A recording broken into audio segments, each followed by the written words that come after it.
모터리언 정영철입니다. 오늘의 배경은 페리시아가 아닙니다. 저는 지금 광주의 팀 로드 스튜디오에 나와 있습니다. 이렇게 실내 스튜디오에까지 오면서 뭘 하려고 하냐, 이렇게 뒤에 보이시는 폭스바겐 아테온, 이 폭스바겐 아테온을 가지고 폭스바겐 아테온의 디자인, 그리고 더 나아가서 디자인 어떤 전반에 관한 이야기를 좀 더 들려드리고자 여기에 나와 있습니다.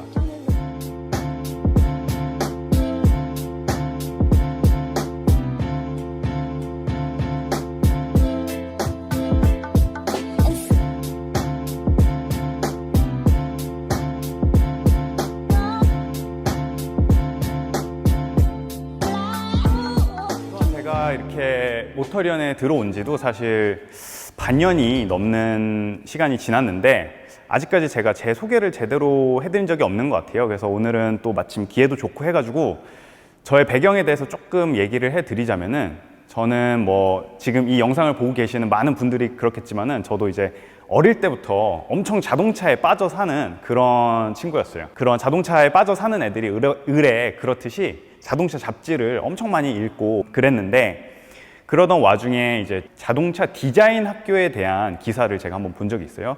그래서 그 기사를 읽고 난 이후로 이제 참 여러 가지 우여곡절들이 있었는데, 그러다가 결국 미국 캘리포니아에 있는 아트센터 컬리지 오브 디자인이라는 학교 자동차 디자인 학과에 입학을 하게 됐습니다. 그래서 입학을 하고 난 후에 엘리어스 모델링 혹은 디지털 모델링이라 불리는 세부 전공으로 졸업을 했습니다. 제가 참여했던 프로젝트로는 폭스바겐 포츠담 디자인 스튜디오에서 진행됐었던 인턴십 프로젝트로 이제 제 친구인 김동범 디자이너가 디자인했던 아우디 오토노머스 꽈트로 컨셉의 전체 모델링을 담당을 했었고, 그 이후에 뭐 GM에서 내부적으로 스폰서십 프로젝트로 진행된 리틀 미드십 콜벳, 그 프로젝트에 참여했었던 갈필드 최라는 디자이너의 컨셉 모델의 메인 설페이스 모델링을 담당을 했었습니다. 그리고 뭐 제 개인적인 프로젝트로는 도요타 프리우스의 SUV 버전인 프리우스 X 컨셉 모델과 풍력 발전 자동차 컨셉을 했습니다. 그래도 제법 오랜 시간 동안 열심히 자동차 디자인에 대해 공부를 했었고, 그런 만큼 제가 할 수 있는 선에서 최대한 많은 어떤 디자인 정보들을 전해드리기 위해서 노력하겠습니다. 이제 우선 어떤 한 자동차의 디자인을 좀 더 쉽게 이해하기 위해서는 사실 디자이너의 스케치나 렌더링, 그런 것들을 좀 살펴볼 필요가 있어요. 왜냐면은 그 스케치나 렌더링들이 사실 그냥 멋있는 그림들이 아니거든요. 실제로 스튜디오 내에서 이 차를 만들어가는 과정에 모델러들은 그 스케치, 렌더링, 그런 것들을 이용을 해서 실제로 디자이너와 커뮤니케이션을 하고, 또는 엔지니어들과도 그런 스케치, 렌더링을 이용을 해서 커뮤니케이션을 하기 때문에 그 스케치나 렌더링들에는 사실 많은 정보가 포함이 되어 있어요. 그래서 그 렌더링이나 스케치를 좀 보면은 그 차에 이 디자이너가 이 차를 디자인할 때 실제 어떤 의도를 가지고 있었나, 그런 것들을 잘 파악을 하실 수가 있습니다. 지금 이 폭스바겐 아테온의 디자이너는 토비아스 슐만이라는 디자이너인데요. 지금 현재는 이 폭스바겐 이후에 부가티를 거쳐서 에스턴 마틴의 치프 디자이너로 자리를 하고 있는 디자이너입니다. 근데 이게 어떤 차량의 디자이너를 얘기를 할 때 조금 구별을 해야 되는 부분이 뭐냐면, 이 차의 디자인 디렉터와 디자이너는 조금 구별을 해서 생각을 해야 되는 경우가 있어요. 왜냐면은 이제 디자인 디렉터는 기본적으로 이 차량의 디자인 프로젝트를 진행함에 있어서 결정을 하거나 어떤 컨셉을 잡는 방향성을 잡는 그런 위치에 있다면은, 실제 디자인을 하고 실제 컨셉을 만들어내는 그런 디자이너는 실제로 그 아래 속해 있는, 그 팀에 속해 있는 그런 시니어 디자이너인 경우가 사실 훨씬 많습니다. 여담이지만은 이 차량을 토비아스 슐만이 디자인을 할 때 그 당시 디자인 팀의 디렉터가 아마 클라우스 비숍이었던 걸로 저는 기억을 하고 있습니다. 자, 그러면 이 아테온의 스케치들을 한번 봐보겠습니다. 디자이너가 어떤 디자인을 의도했는지가 확 보이죠? 솔직히 말해서 실제 차량이랑 비교를 해봤을 때 훨씬 더 멋있고 낮고 넓고 길어 보이고 더 날렵하고, 근데 이 스케치가 실제 차로 양산화 과정을 거치면서 뭐 패키징 문제라던가 법규 문제, 안전 문제, 생산 문제, 비용 문제 등 진짜 정말 별의별 이유들 때문에 어떤 타협점을 찾아가게 됩니다.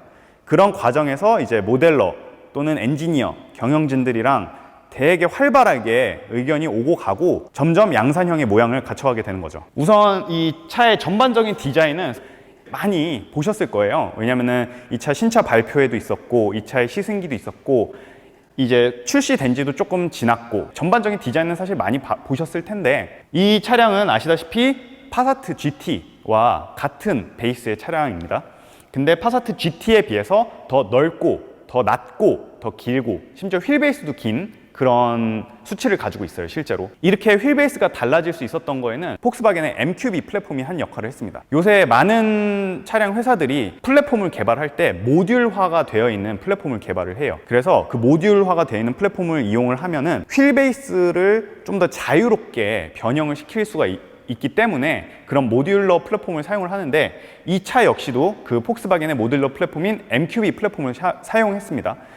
그런 만큼 이렇게 휠베이스를 늘림에 있어서 좀 더 자유로울 수 있었죠. 차의 전반적인 인상을 보려면은 사실 어떤 디자인들, 어떤 디테일들 혹은 엣지들, 캐릭터 라인들 그런 거에 의해 차의 첫 인상이 결정되는 게 아닙니다. 사실 차의 전반적인 첫 인상은 프로포션, 즉 비율, 그리고 스탠스, 소위 말하는 짜세, 그 짜세에 의해서 결정이 되는 겁니다. 이 차량의 뭐 전장, 전고, 전폭, 휠베이스 이런 수치들은 솔직히 디자인의 개발 단계에서 초기에는 비율을 잡는 요소로 사용이 되진 않아요. 사실 어떤 개발 초기 단계의 비율을 잡을 때는 가장 많이 사용하는 게 바로 이 휠입니다.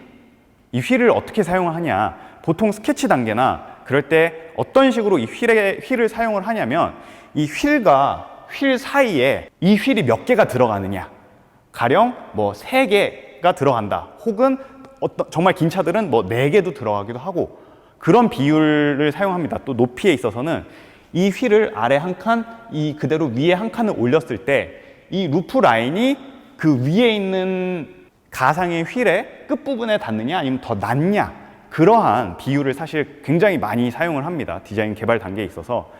그러다 보니까 이 차의 비율에 있어서 이 휠의 크기가 굉장히 중요한 겁니다. 왜냐하면 이 휠의 크기가 어떻게 바뀌느냐에 따라서 이 차가 더 길어 보이기도 하고 더 짧아 보이기도 하고 더 커 보이기도 하고 더 작아 보이기도 하고, 그렇기 때문에 이 휠의 크기가 디자인에 있어서 상당히 중요한 요소입니다. 자, 그리고 스탠스, 이 소위 말하는 자세, 이 부분은 일반적으로 차의 하체와 많이 연관이 있는데요. 뭐 가령 이 휠 하우스 안에 이 휠이 얼마나 가득 차느냐, 혹은 이 휠과 이 사이드 타이어의 사이드 월과의 비율이 어떤가, 혹은 이 차량의 이 아래쪽에서 보이는 높이 이런 게 어떠냐, 혹은 또 이 차량의 캠버의 각도, 그런 것들에 의해서 많이 좌우가 되는데요. 디자인적으로 봤을 때 이 스탠스는 외부 실루엣이랑 상당히 연관이 깊어요. 그래서 이 외부 실루엣이 어떤 안정적인, 딱 착 가라앉아 있는 그런 안정적인 실루엣을 가지고 있느냐에 따라서 이 차의 스탠스가 결정이 됩니다. 사실상 왜 그런 경우 많잖아요. 저희가 요새 컨셉카가 나오고 나서 그 컨셉카가 양산화가 됐는데 그 양산형 모델을 봤을 때 차가 뭔가 디테일들은 상당히 비슷하고 거의 그대로인데 왜 이렇게 차가 달라 보이지? 그런 것들이 사실 이 프로포션이나 스탠스의 측면에서 확 다르기 때문에 그런 느낌을 받으시는 겁니다. 이 폭스바겐 아테온의 컨셉 모델이었던 스포츠 쿱 GT 컨셉 모델이랑 이 아테온, 이 둘 사이에서 오는 어떤 그 다름은 그 비율과 그 자세의 측면이 가장 크죠. 자, 다시 아테온으로 돌아와서 지금 현재 이 차량이 장착되어 있는 이 휠은 18인치 휠이 장착이 되어 있는데, 정말 아쉽게도 한국에서는 19인치 휠과 20인치 휠이 옵션 선택이 불가능합니다. 지금 뭐 북미나 유럽에서는 이 컨셉 모델에 들어갔던 디자인의 휠과 거의 유사한 디자인의 19인치 휠이라던가 아니면 이 전 모델이었던 CC에 들어갔던 그 터빈 디자인과 비슷한 모양의 20인치 휠이 옵션으로 선택이 가능한데, 지금 한국에서는 그 옵션이 선택이 안 돼요. 그러다 보니까 왠지 모르게 차의 휠 하우스가 좀 더 비면서 좀 약해 보이는 그런 스탠스를 가지게 됐습니다. 물론 이 휠이 무조건 크다고 항상 좋은 건 아니에요. 이 휠을 무조건 크게 끼우다 보면은 아까 말씀드린 것처럼 차가 과도하게 작아 보인다거나 혹은 좀 더 길어 보여야 되는데 너무 짧아 보이거나 그런 효과를 줄 수 있어서 무조건 휠이 큰 게 좋은 게 아닌데, 이 아테온에 들어가 있는 이 휠은 사실 그 큰 옵션 휠이 이 차량의 디자인을 아주 멋지게 부각시켜주기 때문에 그 옵션의 추가가 굉장히 시급해 보입니다. 자, 그러면은 이 차량의 한번 옆모습을 보도록 하겠습니다. 을의 이런 스포츠 쿱 형태의 세단들이 그렇듯이 보이시는 벨트 라인이 상당히 높게 위치를 하고 있습니다. 이 벨트 라인 위치가 높으면은 날렵한 루프 라인과 만나면서 굉장히 날렵한 디에로라 그러죠. 데일라이트 오프닝. 옆 창문의 테두리를 날렵하게 만들 수가 있는데, 이런 날렵한 디에로의 단점은 안쪽 승객들이 차량에 탑승했을 때 개방감을 상당히 방해한다는 그런 단점을 가지고 있고, 또 한 가지 외관에서의 단점은 이 벨트 라인이 높아지면서 차체의 옆면이 두툼해지고, 그런 만큼 차량이 좀 더 무거우면서 좀 둔해 보이게 만드는 그런 단점을 가지고 있습니다. 근데 이 아테온은 그 단점을 이 아래쪽 라이트 캐처, 이 라이트 캐처 부분이라고 하죠. 이 라이트 캐처 부분 위쪽에 하나의 엣지를 주고 그 엣지 아래쪽으로 언더컷, 안쪽으로 이렇게 치는 면을 만듦으로써 해소를 했습니다. 언더컷이 이렇게 지면서 이쪽에 짙은 쉐이드가 생기게 되죠. 이렇게 쉐이드가 생기게 됨으로써 옆면이 여기에서 끊어져 보이게 하는 시각적으로 그런 효과를 줍니다.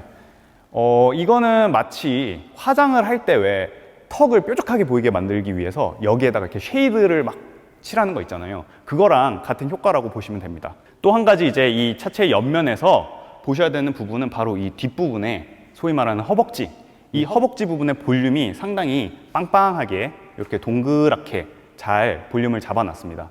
이러한 볼륨은 이전까지 폭스바겐 세단에서는 보기 힘들었던 상당히 과감한 그런 디자인인데요. 동그란 이런 볼륨을 가짐으로 인해서 리플렉션이 여기에 동글동글 이렇게 맺히는 그런 효과를 가지고 있습니다.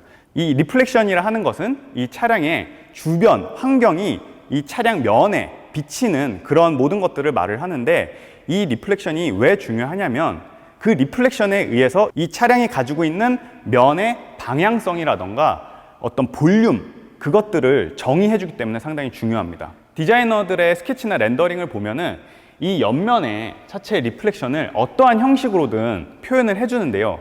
그 이유는 이 차체 옆면의 리플렉션을 통해서 이 뒤쪽 팬더라던가 앞쪽 팬더가 가지고 있는 볼륨을 정확히 표현을 해주기 위함입니다. 그 리플렉션 라인을 통해서 뭐 디지털 모델러라거나 아니면 클레이 모델러들은 이 면이 가지고 있는 볼륨을 확실히 파악을 하고 그 볼륨, 그 디자이너가 의도하는 볼륨을 실제 모델링에서 구현을 하게 됩니다. 그리고 또한 이제 모델러들은 그 옆면에 맺히는 이 리플렉션의 어떤 정확도, 이 리플렉션의 촘촘함, 그런 것들을 통해서 이 차량의 면의 퀄리티를 확인을 합니다. 자, 그럼 이제 한번 이 차의 하이라이트인 앞면을 한번 보도록 하겠습니다. 저는 이 아테온의 앞모습을 볼 때면 진짜 항상 감동을 하는 것 같아요. 진짜 너무 멋있어서 항상 볼 때마다 감동을 하는데, 이제 이 앞모습을 보시면은 딱 보이시듯이 이 가로, 줄, 이게 딱 시선을 잡아 끕니다. 이 가로줄은 요새 이 브랜드, 저 브랜드들 뭐 가릴 거 없이 다들 사용하는 그런 그래픽이잖아요, 이런 가로줄은. 근데 이 아테온의 그릴이 독특한 점은 다른 회사들의 그릴은 이 가로줄을 어떤 크롬 테두리로 이렇게 감싸서 딱 가둔다는 점이에요. 근데 이 아테온은 그렇게 크롬 테두리로 그릴을 감싸서 이 가로줄을 가두지 않습니다.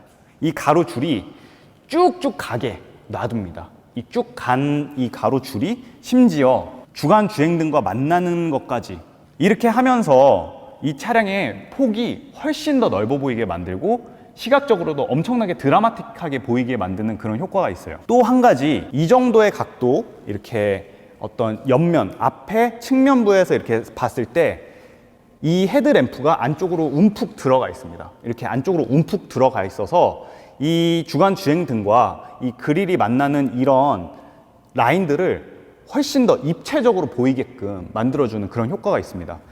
동시에 이 차량의 눈, 이 두 눈의 인상이 아주 강하게 보이게 만드는 그런 효과를 주는 엄청나게 감각적인 디자인이에요. 그래서 저는 이 부분의 디자인은 정말로 너무나 멋지다고 생각을 합니다. 너무나 센스 있고 감각적이고 참 멋진 디자인이죠. 여담이지만은 최근에 소나타도 이 가로줄을 크롬으로 묶는 캐스케이딩 그릴에서 이 가로줄을 크롬으로 묶는 형태를 탈피해서 그냥 자연스럽게 가로줄만 가도록 놔두는 그런 형태를 취하게 됐습니다. 또 하나 이 앞면에서 짚고 넘어가야 될 부분이 바로 이 파팅 라인이에요. 이 파팅 라인 보이시죠? 이 파팅 라인이 컨셉 모델 스포츠쿱 GT 컨셉을 보시면은 하나의 면으로 구성이 되어 있습니다. 이 옆부분은 면의 구성이 또 다르고 앞쪽에 이 면이 하나의 면으로 구성이 되어 있는데, 이렇게 된 것은 제 개인적인 생각에는 어떤 법규적인 문제보다는 생산적인 문제가 더 컸을 것으로 보여요. 제 개인적인 생각에는 지금 이 차량의 이 부분이 컨셉 모델에 비해서 훨씬 단순화가 된 그런 디자인인데요. 이렇게 단순화가 될 경우에는 실제로 차를 만들 때 데이터량이 상당히 적어집니다. 사용하는 면의 개수도 적어지고, 면이 적어지는 만큼 그 면과 면을 이어주는 블렌드 값도 훨씬 적어지기 때문에 데이터량이 훨씬 낮아지는데, 그렇게 데이터량이 낮아지면 이 금형을 훨씬 단순화시킬 수 있기 때문에 생산 단가가 낮아집니다. 그렇기 때문에 이런 디자인을 취하지 않았나 저는 그렇게 생각이 되고, 이 후드에 보이는 이 엣지들과 이 앞에서부터 시작해서 뒤쪽으로 쭉쭉 이어지는 이 캐릭터 라인들, 이 엣지들이 정말로 날카롭습니다. 정말로 날카로운데, 이렇게 날카로운 엣지들은 비싼 면이죠. 이게 왜 비싼 면이라고 하냐면, 금형을 찍을 때 이렇게 날카로운 면을 금형을 찍게 되면은 불량률이 높아져요.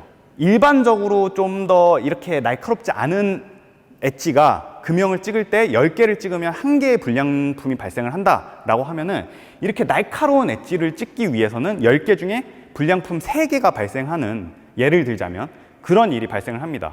그럴 경우에 그 불량품으로 소모되는 가격을 생산된 가격에 얹어야 돼요.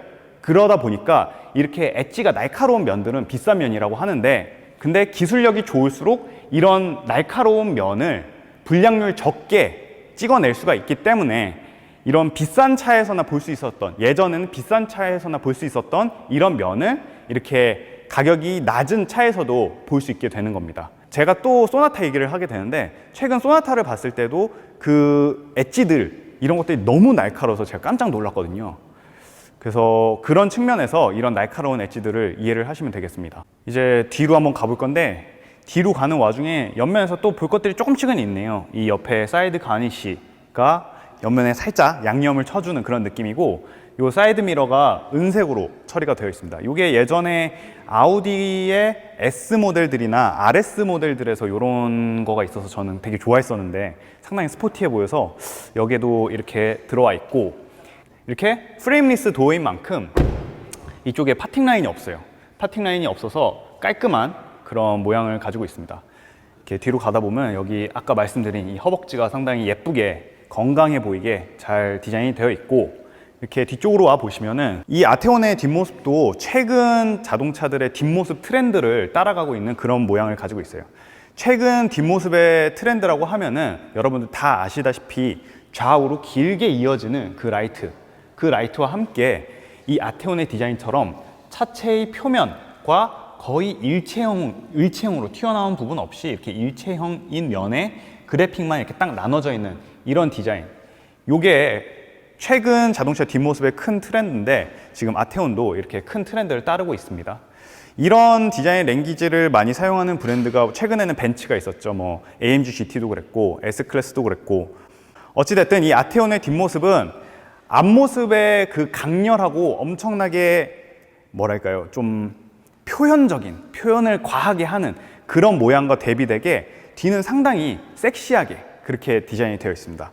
약간 앞모습이 좀 더 이렇게 부릅뜨고 있었던, 그런 멋지게 부릅뜨고 있었던 그런 느낌이라면, 뒤는 조금 더 약간 개슴츠레한 느낌이랄까요? 그렇게 좀 섹시한 그런 느낌으로 디자인이 되어 있는데, 이 디자인을 보시면은 뒤에 트렁크의 파츠가 컨셉 모델이랑의 차이가 조금 있습니다. 컨셉 모델이랑은 어떻게 다르냐면, 컨셉 모델 같은 경우에 위쪽에 파츠가 하나 나눠져 있어요.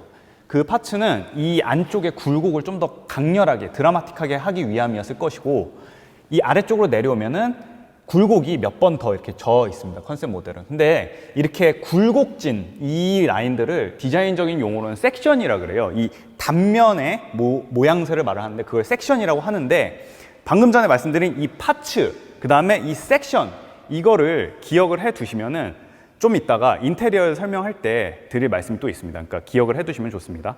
이렇게 차체의 면과 거의 동일하게 흘러가는 이런 리어 램프의 디자인을 가질 때에는 나름 까다로운 그런 요소를 가지고 있는데, 그게 뭐냐면 이 모서리 부분, 차의 모서리 부분이죠. 차의 옆면과 뒷면이 자연스럽게 만나는 이 모서리 부분을 코어라고 하는데, 이런 부분을, 이 코어의 면을 아주 부드럽게, 아주 깔끔하게, 완성도 높게 그렇게 만들어야 이러한 디자인 랭귀지를 가진 리어 램프를 멋지게 완성을 할 수가 있어요. 그러다 보니까 이제 S클래스도 보면은 차체의 옆면의 리플렉션이 이 리어 램프에까지 이렇게 자연스럽게 그대로 왜곡 없이 이어지는 그런 아주 완성도 높은 디자인을 가지고 있는데, 이 아테온도 그 정도의 완성도는 아니지만 이 차도 동일하게 상당히 깔끔하게 아주 잘 정리가 되어 있습니다. 이 코어 부분이 아주 시크해 보이는 이 눈매가 아주 잘 어울리는 디자인을 가지고 있고, 안쪽 리어 램프의 그래픽도 컨셉 모델에서는 약간 이렇게 낫 모양 같은 그런 그래픽을 가지고 있었는데, 그 그래픽이 이렇게 일자 형태로 바뀌면서 저는 오히려 더 이 뒷면에 약간 섹시한 그런 개슴츠레한 그런 멋을 더 강조해주면서 앞 디자인과의 통일성도 갖추게 되었다고 생각을 합니다.